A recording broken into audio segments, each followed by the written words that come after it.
માર્કેટમાં સૌથી મોટી ડીલ થઈ છે. RIL અને ડિઝનીની ડીલને CCI તરફથી ગ્રીન સિગ્નલ પણ મળ્યું છે. શું છે આના પર વિગત જાણીએ સહયોગી તૃપ્તિ કપૂરિયા પાસેથી. તૃપ્તિ, શું અપડેટ આવતી દેખાડી રહી છે? ડીલને લઈને વિગત લઈએ. ડેફિનેટલી આપણે જોઈ રહ્યા છે કે એન્ટરટેનમેન્ટ માર્કેટમાં સૌથી મોટી મેગા ડીલ આપણને થતી જોવા મળી છે, જે રિલાયન્સ અને ડિઝનીની મેગા ડીલ. હવે આ રિલાયન્સ ડિઝનીની જે મેગા ડીલ છે તેને CCI પાસેથી હવે મંજૂરી મળી ગઈ છે.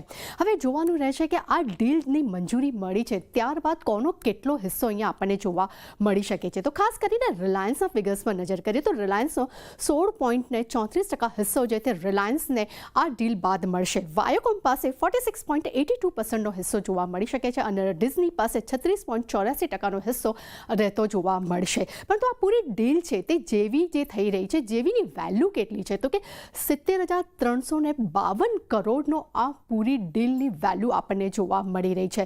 અને આ જે જેવી થઈ રહી છે જેમાં ખાસ કરીને રિલાયન્સ જે છે તે પોતે 11,500 કરોડનું રોકાણ અહીંયા કરી રહ્યા છે. પરંતુ ખાસ જોવાનું રહેશે કે આ જે રિલાયન્સ ડીસી જે ડીલ છે તેની બાદનું જે ઓવરઓલ પિક્ચર્સ કેવું રહેશે. તો સૌથી વધુ આ મોટું OTT સબસ્ક્રાઇબર એક પ્લેટફોર્મ બની જશે. તે સાથે 120થી વધુ ચેનલ્સ અહીંયા આપણને જોવા મળશે.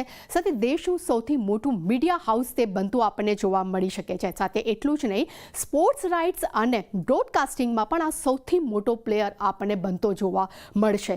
હવે ખાસ જોવાનું છે કે આ ડીલ બાદ ડિઝની પાસે કઈ કઈ પોઝિશન્સ હશે, ડિઝની પાસે શું રહેવાનું છે. તો ડેફિનેટલી એમની ડિઝની પ્લસ ચેનલ, હોટસ્ટાર્સ અને સ્ટાર ઇન્ડિયા આ ત્રણેય ચેનલ્સ છે જે છે તે ડિઝની પાસે રહેશે. પરંતુ આ બંને ડીલ્સ જે થઈ રહી છે, આ મોટી ડીલ્સ મેગા ડીલ થઈ રહી છે, તેનો ફાયદો શું થવી રહ્યો છે તો જેમાં ખાસ કરીને જીઓ સિનેમા પાસે સૌથી મોટું સબસ્ક્રાઇબરવાળું આ પ્લેટફોર્મ તે બની જશે. તે સાથે જ સ્પોર્ટ્સ રાઇટ્સ અને બ્રોડકાસ્ટિંગ મામલે પણ આ સૌથી મોટું જે પ્લેયર્સ જે છે તે આપણને જોવા મળી શકે છે. એટલું જ નહીં, મીડિયા સેક્ટર્સનો ફાયદો પણ ખૂબ જ આવનારા સમયમાં તેમને જોવા મળશે. અને એ સાથે જ સિંગલ એપ્સમાં જીઓ સિનેમા અને હોટસ્ટાર પણ તમને જોવા મળી શકે છે તેવી પણ શક્યતાઓ અહીંયા જોવા મળી શકે છે. અને એટલું જ નહીં, સૌથી આમ કહી શકાય કે સોની, નેટફ્લિક્સ અને એમેઝોન જેવી બિગ OTT પ્લેટફોર્મને આ પ્રાઇમ એક જે છે તે ટક્કર પણ મારી શકે છે. એટલે ઓવરઓલ એમ કહી શકાય કે આ રિલાયન્સ અને ડિઝનીની આ મેગા ડીલના આપણને આ બધા જ અપડેટ આવતા જોવા મળી રહ્યા છે. જી તૃપ્તિ, આભાર આપનો આ સમગ્ર માહિતી માટે. તો ખાસ ફોકસ રિલાયન્સ ડિઝની ડીલ પર આજે બનતી દેખાડી રહી છે. પ્રદીપ, રિલાયન્સ માટે એક વ્યૂ લઈએ અને આ ડીલ પર પણ તમારો વ્યૂ લઈએ, કારણ કે ગઈકાલે એક પોસ્ટ માર્કેટ અવર્સ જે અપડેટ આવી ત્યારથી ખાસ આજે માર્કેટ માટે એક ફોકસ બનવાનું હતું કે રિલાયન્સ ઇન્ડસ્ટ્રીઝ આજે કઈ રીતે રિએક્ટ કરશે અને જે મહત્વની અપડેટને મંજૂરી આપણે ગણી શકાય CCI તરફથી કંપની માટે, તમે કઈ રીતે જોઈ રહ્યા છો? ટેકનિકલી સ્ટોક થોડોક શોર્ટ ટર્મ ચાર્ટ્સ પર નેગેટિવ છે. ડેલી ચાર્ટ્સ પર લોઅર ટોપ લોઅર બોટમની શૃંખલા બની રહી છે અને 34 DMA નો રિપીટેડ રેઝિસ્ટન્સ લઈ રહ્યું છે. અને સાથે 3050-3055 લેવલ પર એક ડબલ ટોપ પણ ઇન પ્લેસ છે.